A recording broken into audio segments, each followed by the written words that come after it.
Assalamu alaikum students. Welcome back to the online classes of Pharmaceutical Quality Management Theory plus Lab. So today we will discuss about the moisture content determination methods and we have the method 1 titration method and method 2 azeotropic or toluene distillation method.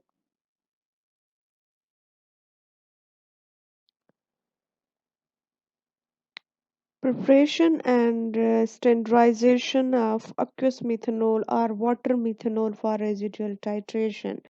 So, among the various methods that are used for Carl Fischer method, or you can say the titrimetric method, if residual titration method is being applied, then along with the Carl Fischer reagent itself, you have to also you require also another solution that is going to help in the um back titration or the residual titration, and that is aqueous methanol or water methanol. So you have to prepare, and after preparation obviously you have to standardize it for confirmation of its water content, which will be helpful in um, actual determination of water content in the sample. So to prepare that aqueous methanol or water methanol, you have to dilute 2 ml of water in methanol and make volume up to 1000 ml. So 2 ml of water and remaining of methanol till the volume is going to reach up to 1000 ml. So by this way you are going to make aqueous methanol or water methanol solution. Just 2 ml of water and remaining is methanol.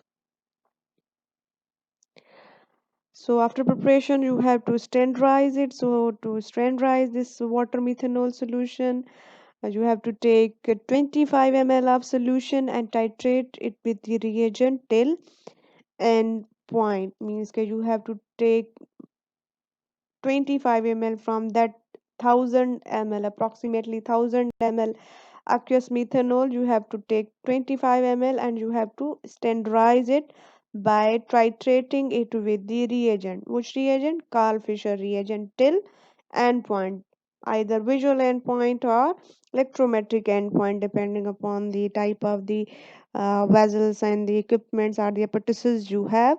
You have to standardize it by taking only 25 ml of it. So, determine water content of water methanol solution weekly and standardize the reagent against it periodically.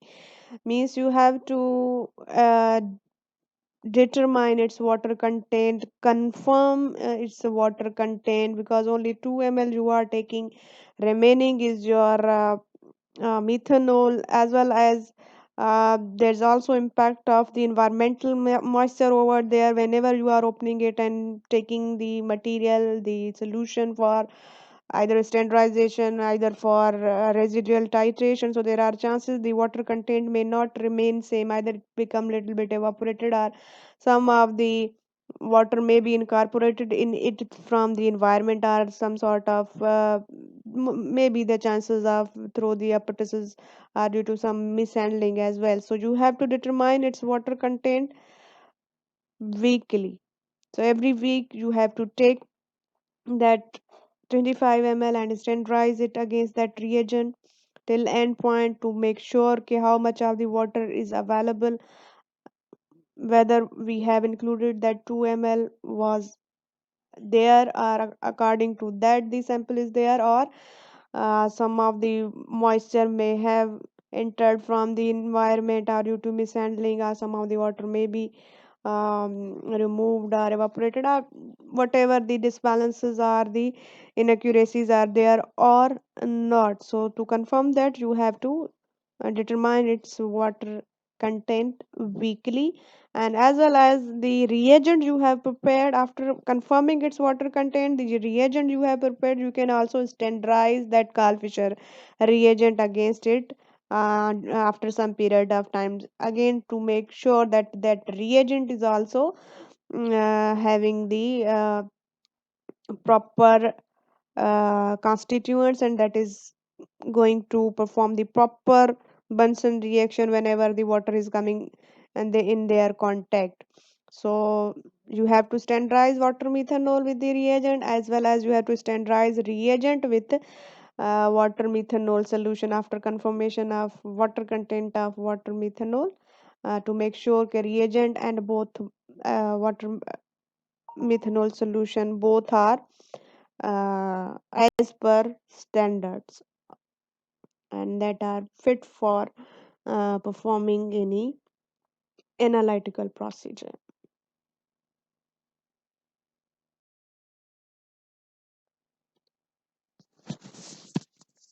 So, water content determination formula for aqueous methanol or water methanol solution is WC or MC is equal VF upon 25. So, where WC or MC you can say is the water content or the moisture content, and V is the volume that is consumed of reagent in ml, and F is the water equivalence factor of reagent. So by putting the values in the formula, you can determine the water content of the methanol, and the 25 is the volume of the water methanol that was taken for determination or for titration. So that's why that the constant volume that is taken for determination of water content in the aqueous methanol solution, so that's the constant one, and remaining how much volume of the Fischer reagent consumed with V, and the water equivalence factor of that prepared reagent is your F. So that can be 5, that can be 4, or depending upon the quality of your reagent you have prepared.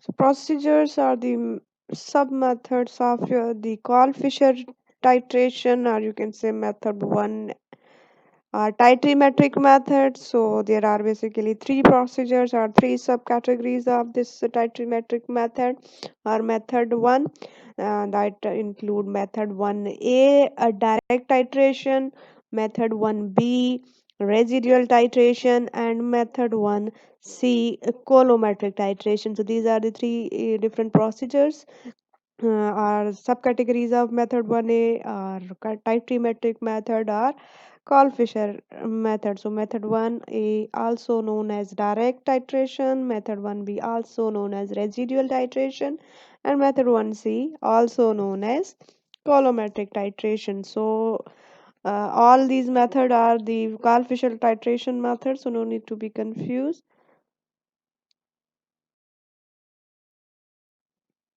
Method 1A or direct titration method, the first method.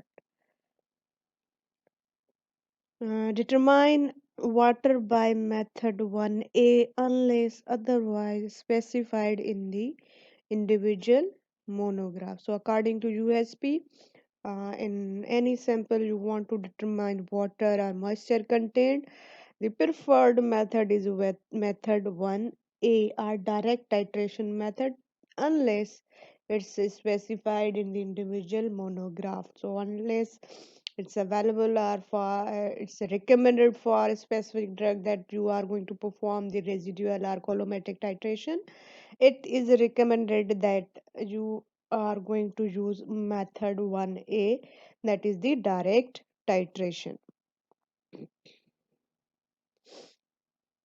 So the first step of this method says कि unless otherwise specified, transfer to the titration vessel 35 to 40 ml of methanol and titrate with reagent to visual or electrometric endpoint to consume any moisture that may be present. So first of all, we have to remove the moisture from the vessel in which we are going to perform our direct titration method. So first of all, you have to remove any moisture that might be present, any accidental entry from the environment or any sort of moisture that remained due to the improper drying of that titration vessel or you can say apparatus. So that's why first of all you are going to add methanol, and you have to titrate it with reagent to consume that any moisture, any water content that may be present in the vessel before performing the or placing the sample. So after performing this first, basically the titration method, we can say to consume any moisture. If there's no any moisture available, then uh, quickly add sample in titration vessel, mix and titrate with reagent to visual or electrometric end point. So after making sure that there's no any possible tree of moisture or any remains or residues of moisture available in your sample, you have to quickly add so that there shouldn't be any much gap that may allow the other environmental moisture to enter your titration vessel. So after performing this first titration with the reagent, the to consume any residual moisture, you are going to quickly add the sample in which you want to determine the water content, and you have to mix it and then again titrate with the Fischer reagent itself till visual or electrometric and point.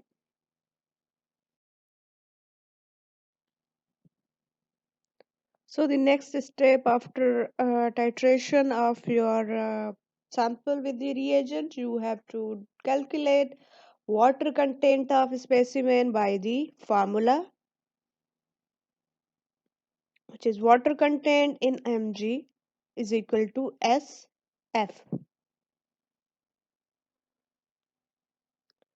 So in this formula, for the direct titration method, S is the volume in ml of reagent that is consumed in the second titration, means कि after you have added the sample, and F is the water equivalence factor of reagent. So whatever the reagent that was consumed after addition of the sample or specimen, only that volume is noted down. Any amount of the water that was used to consume the any possible entry of moisture, that is not included in the calculations. So after adding the sample, whatever titration procedure was preceded by addition of the reagent, that reagent volume is of concern, so that is included in your this formula that is for the direct titration method, that is the SF.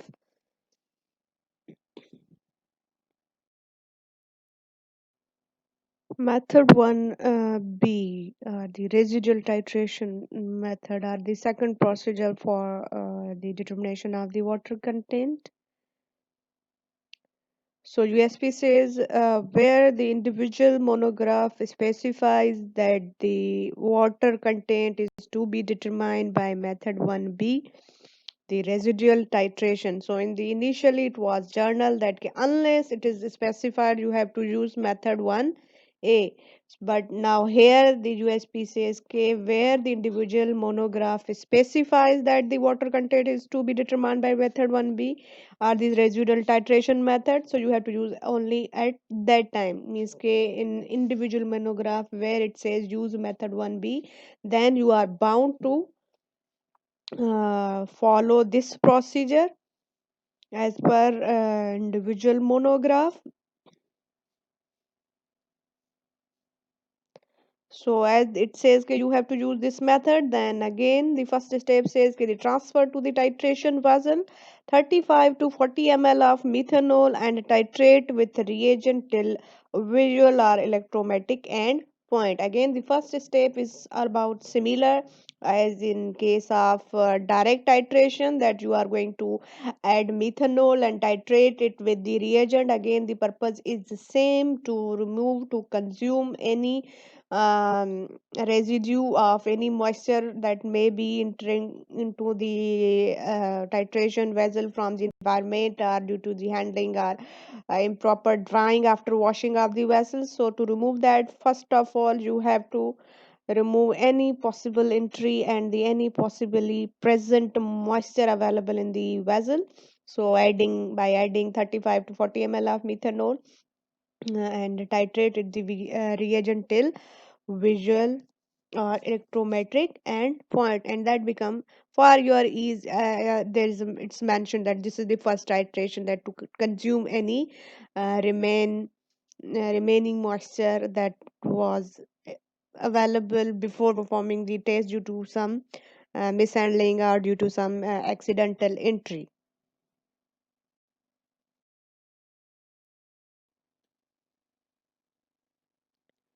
So after titrating the methanol in the titration vessel, again to consume any moisture in the first titration, you have to again quickly add test preparation specimen or sample to the titration vessel, mix and add a measured excess of reagent. Okay, so this is the residual titration. So it means ke you will be performing back titration. So you cannot exactly add the amount of the reagent when you are incorporating the sample.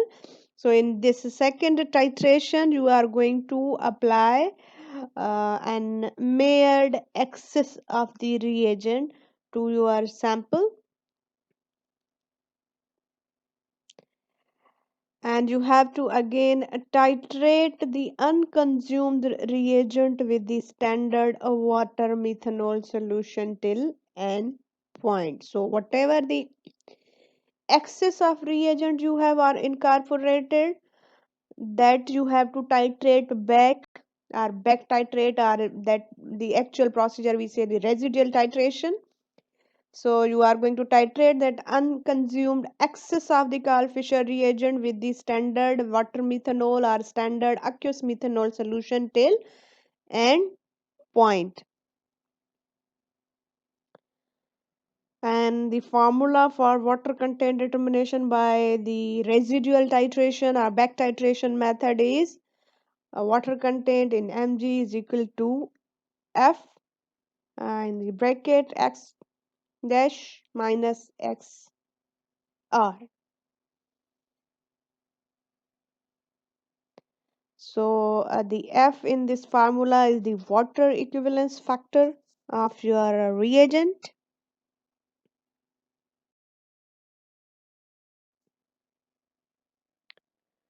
and the X dash is the volume in ml of reagent, the Fischer reagent added after introduction of test preparation. So keep in mind कि whenever the reagent that is added after addition or use of sample or specimen, that volume is only of your purpose, and that will be only included in the calculation. The initial first iteration with the methanol is not included in any calculation. So whenever you are using sample, and then whatever volume was consumed by the sample, that is included. So over there, because it's a residual titration, here the volume is added in little bit excess. In a calculated way, you are going to add an uh, about two times of your reagent to the test preparation, and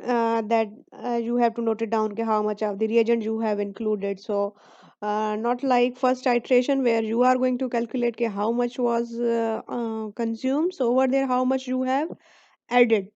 So consumed will be determined by the back titration. So over there, your x dash value is how much you have added. That was actually the measured excess, and you are making an approximation, and that with that approximation, how much of the reagent, 10 ml, 20 ml, whatever, depending upon the type of sample you have added, you are going to keep that record, and then you have to put that in the formula.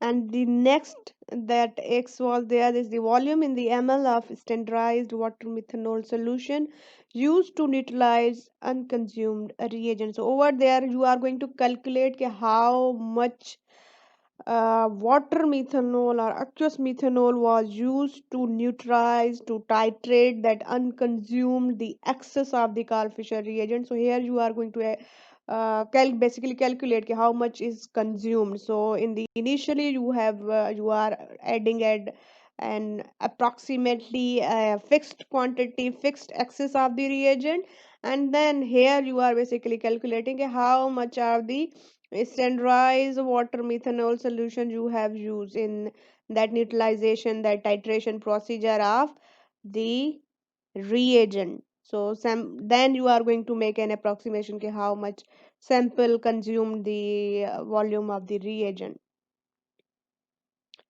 So in that x dash minus xr, so in that r is the ratio, and that is the ml of reagent upon ml of standardized water methanol solution.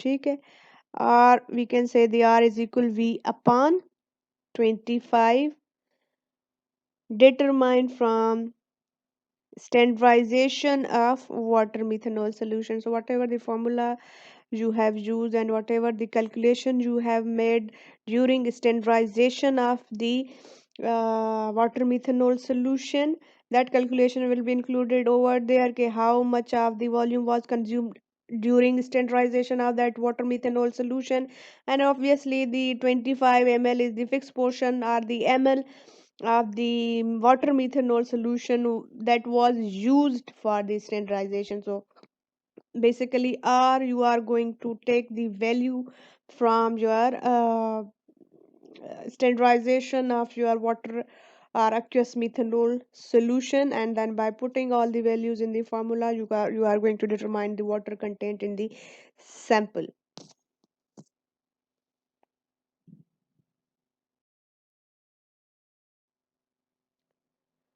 So basically both methods, method 1A and 1B, means ke direct as well as the indirect, you can say the residual titration method can detect moisture from 1 ppm to 100% of the moisture depending upon the moisture content of your sample. So they are efficient in determining very small quantity as well as they can even determine the maximum quantity of moisture that's present in your sample.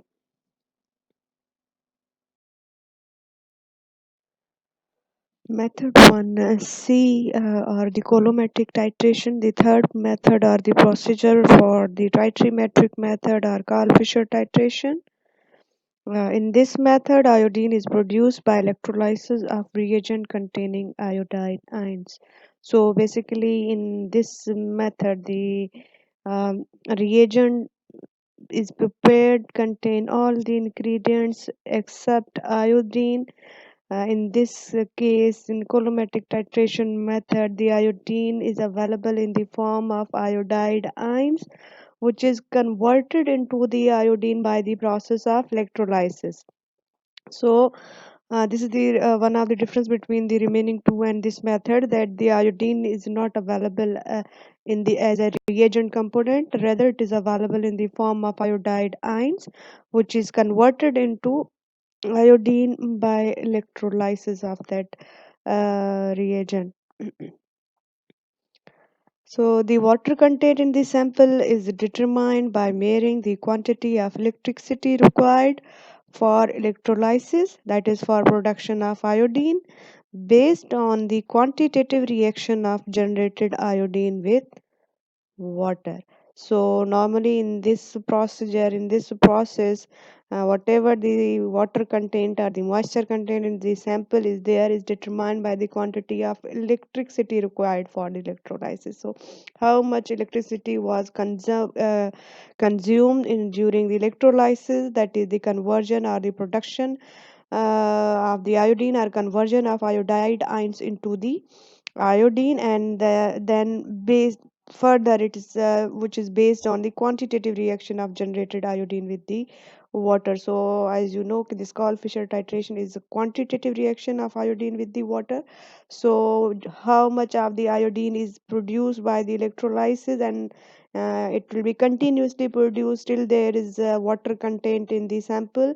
Once all the water is consumed, then this conversion of iodide ion into the iodine is automatically stopped. So basically, how much electricity was consumed during conversion and production of the iodine, and which is related with the presence of water in the sample. So whatever the electricity is consumed, that is detected by the detector, and it is shown into the display bar as a result.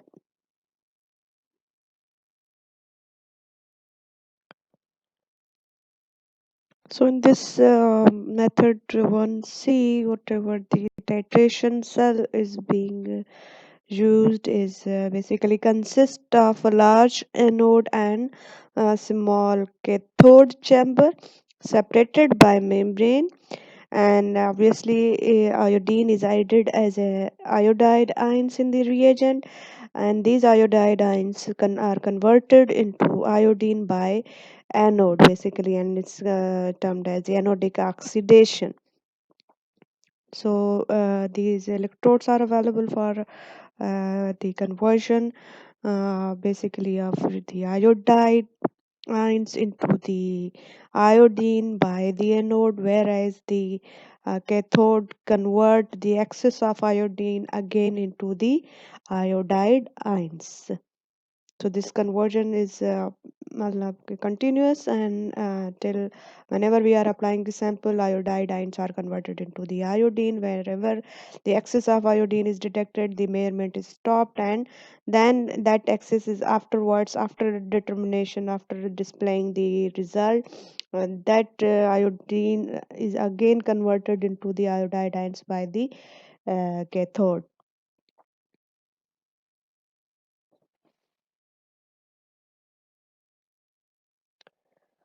So once the sample is introduced into the cell, iodine produced from the iodide ions will react with the water in the sample, and the reaction will be continued till all of the water in the sample is consumed in the that called Fischer reaction. So when all water is consumed in the reaction, excess of iodine is detected. So once no any water is there, obviously the iodine will not be consumed in the reaction, as what there's no water. So once the excess of iodine is there, that is automatically detected. It means no need to convert more iodide ions into the iodine, because no any moisture or the water remain in the sample. So that is detected, and that conversion is stopped. And how much of the electricity required or consumed in this reaction is till the end point, means when the iodine is excess of iodine is detected, that is the end point. So till that end point, how much of the electricity consumed in the reaction is determined, or it is been given by the apparatus is available in the display section.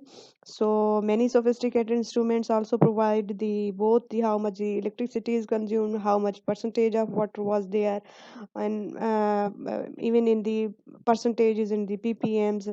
All the different displays are available depending upon the type of the sophisticated instrument being used.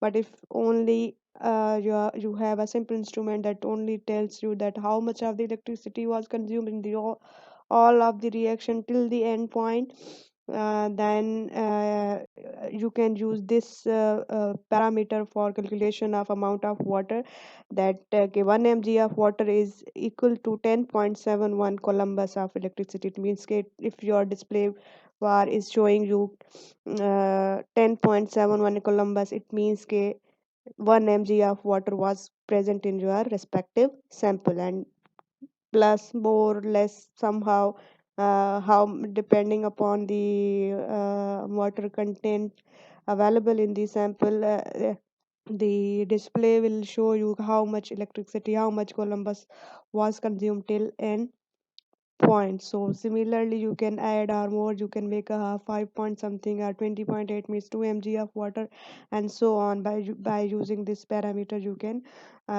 correlate the quantity of moisture available in the sample. If your instrument is not showing you okay how much percentage RMG is there, you can use this parameter that only the electricity consumed in the reaction.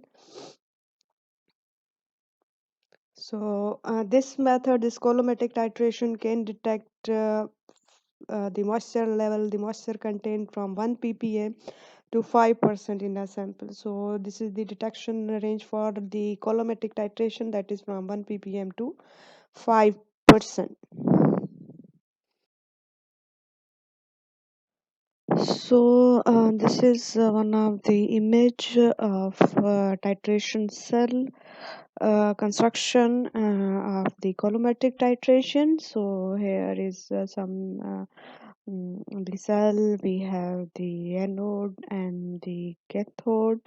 Both are separated by membrane, and the electrolytes and the things available in the anode section, that are anolite, and those available in the section of cathode or catholite, in the which is available in a little bit in arborate. There is along with all these, there is a detection electrode which basically detect the quantity of the electricity consumed and then determine the amount of moisture present in the sample. So in that, in the near to this burette, we have the injection port for the sample, and there's also a pipeline which is going to bring reagent from the this bottle, which is having holding the Carl Fischer reagent. Once all the reaction components are consumed, that is automatically transferring the required quantity of the reagent in the main titration cell. So overall, this is the colorimetric titration cell construction for your ease.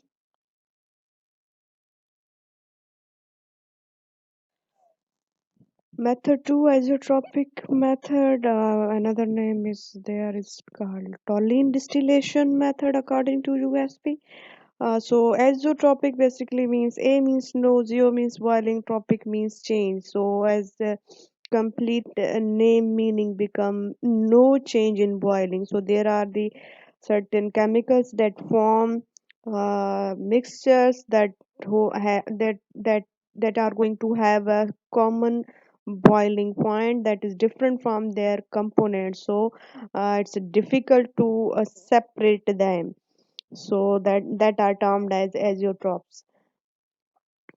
So it is when two or more solvents or compounds are combined and they form a single mixture having common boiling point. That's why they cannot be separated by distillation. So the mixture is having a boiling point different from their components. That's why they cannot be separated out by the distillation. By boiling, you cannot separate them, because the whole mixture gets converted into the vapors and condense in a different temperature as compared to whatever the component boiling temperatures are there.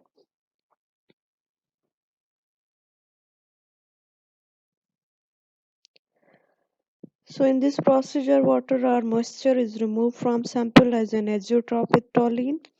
So water and the toluene have the capacity to form azeotropic mixtures. So this procedure was introduced to determine the water or moisture content in the sample. So basically, you can see a boiling point of the toluene is 110 degrees centigrade, and the boiling point of water is 100 degrees centigrade. Both components have the different boiling points.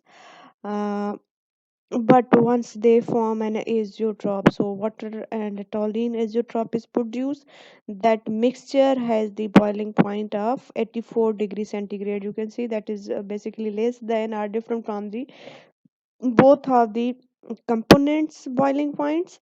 So that's why it become difficult to separate them out in the simple distillation procedures. uh, so this basically the overall the mixture is going to have a decreased boiling point. So once the to separate out toluene, the mixture must be heated up to the 110 degrees centigrade.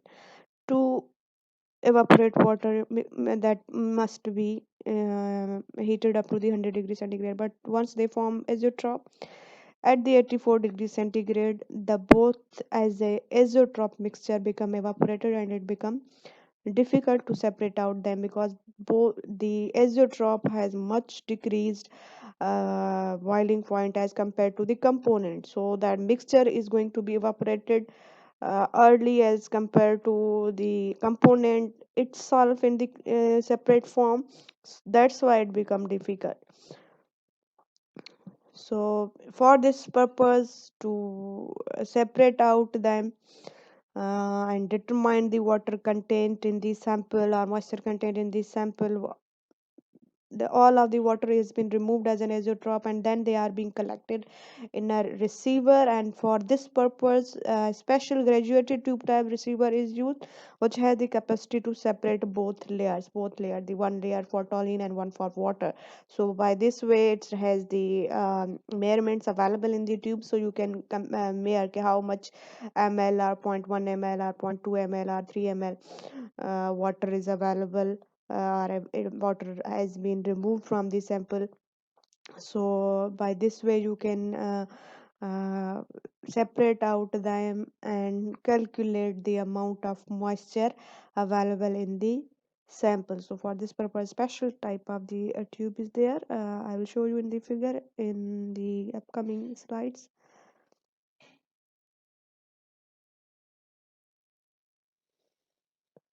So the procedure for this azeotropic or toluene distillation method, you have to take accurately weighed sample in centigram, expected to contain 2 to 4 ml of water. And for paste, metal foil is used for transferring the sample into the flask.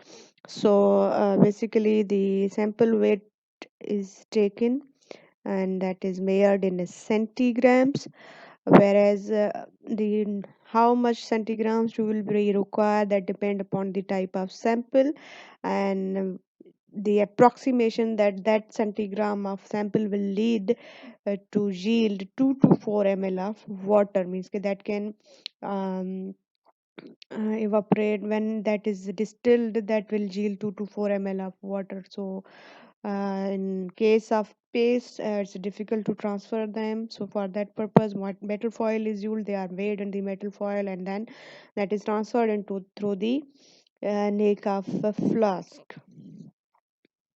Next step is says you have to make a preparation that to prevent bumping or large bubble formation, and dry washed sand is placed at the bottom of still, so to avoid any problems during distillation.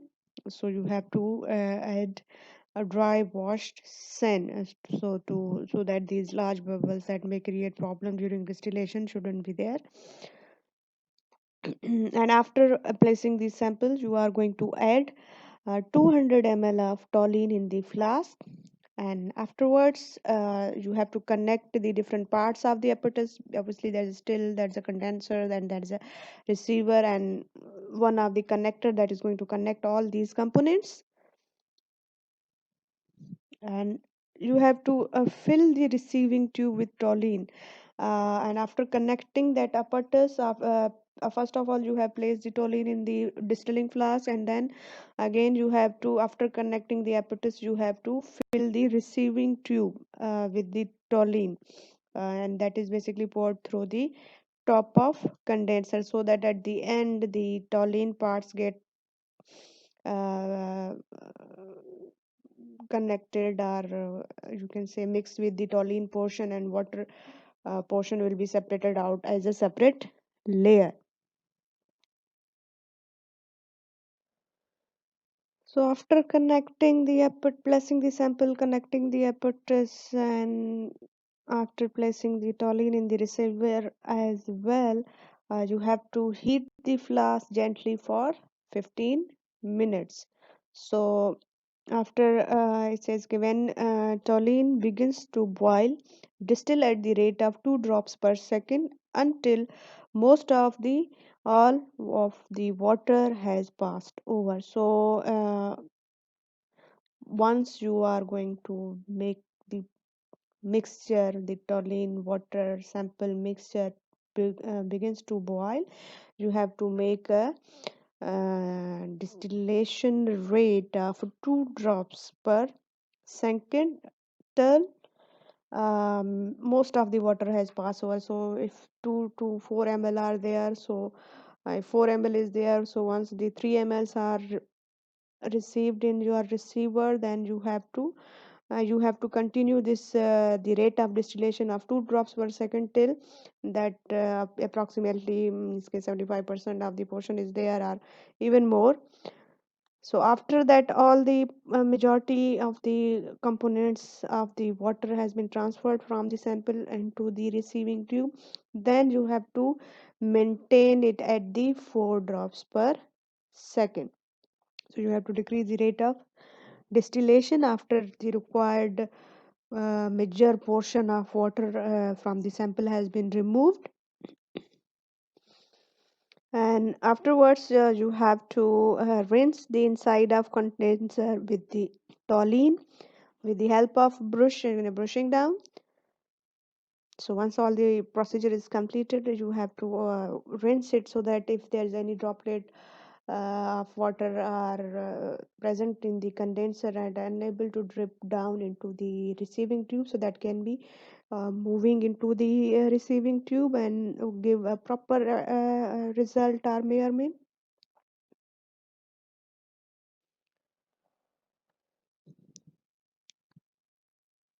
So you have to still continue distillation for 5 minutes, and after that 5 minutes remove heat and allow to cool. Whatever the mixture uh, available in the receiving tube must be cooled down to the normal temperature.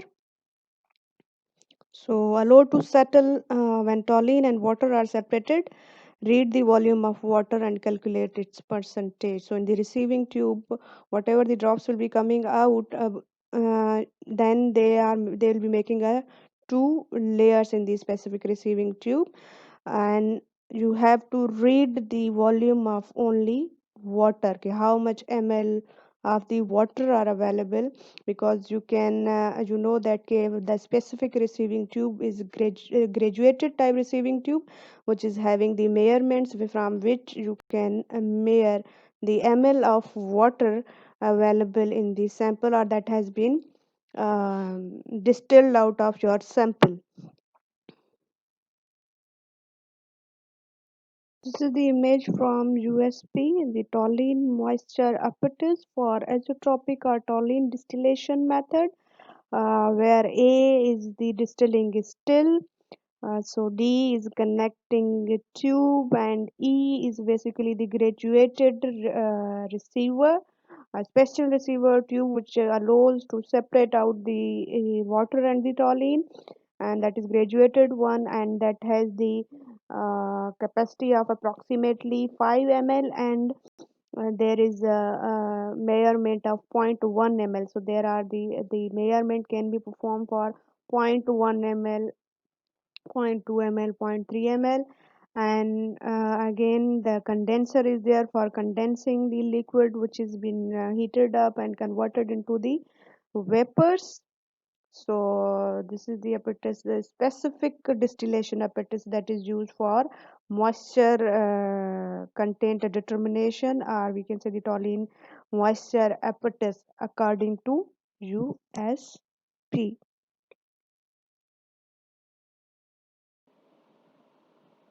So the references for today's lecture are in front of you.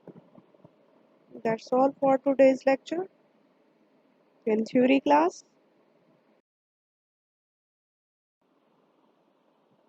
So pharmaceutical quality management lab content.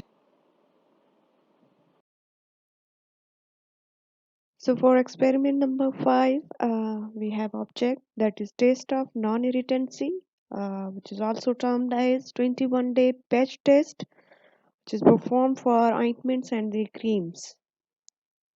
So here usually we have sample, we are discussing about ointments. So requirements for performing this test are sample, that is some any type of ointment. I mean any kind of ointment you can use, any company ointment you can use, and you need 24 human volunteers.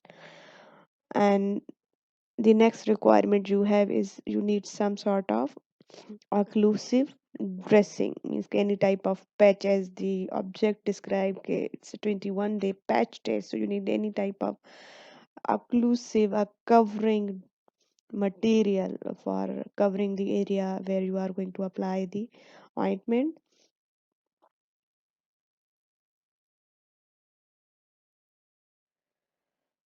Procedure for performing this test include, okay, you have to select 24 human volunteers and apply ointment under occlusion, or in simple words, close dressing, daily on forearm for 21 days and observe daily, means you have to take 24 humans and individually they will be applying the ointment.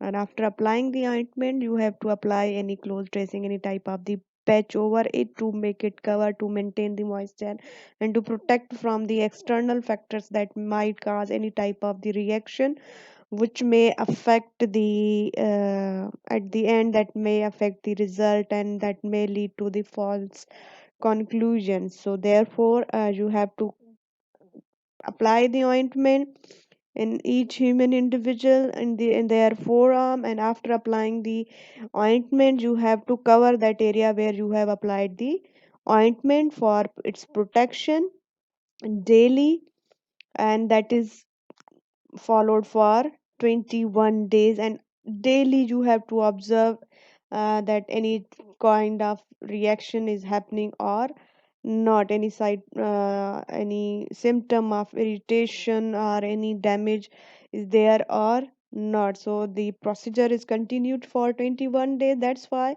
the this test is termed as the 21-day patch test, as we are going to apply the covering as well. So that's why patch test, and it's performed for 21 days, so that's why it's a 21-day test. And obviously we are checking the ointment is causing any sort of injury or irritation or any tissue damage or not during these 21 days. So result, you whatever you have to observe, and for making your ointment product clear, to pass this test, to pass this non-irritancy test, there shouldn't be any visible reaction or any sort of erythema, we can say, any red spot or any intense erythema or intense red spot with edema, any type of swelling or accumulation of the fluid is there, plus vesicular erosion, that is the tissue damage or destruction. So if the ointment is not causing any sort of reaction, rashes or red spots or any um, inflammation or any edema or any sort of tissue destruction is observed, then your sample will pass this test. So basically for passing this test, no visible reaction, edema, intense edema with edema or vesicular erosion should occur for passing this test after 21 days. And you have to observe all these things every day, but after 21 days if no any reaction is there, you are going to pass your sample for this non-irritancy test.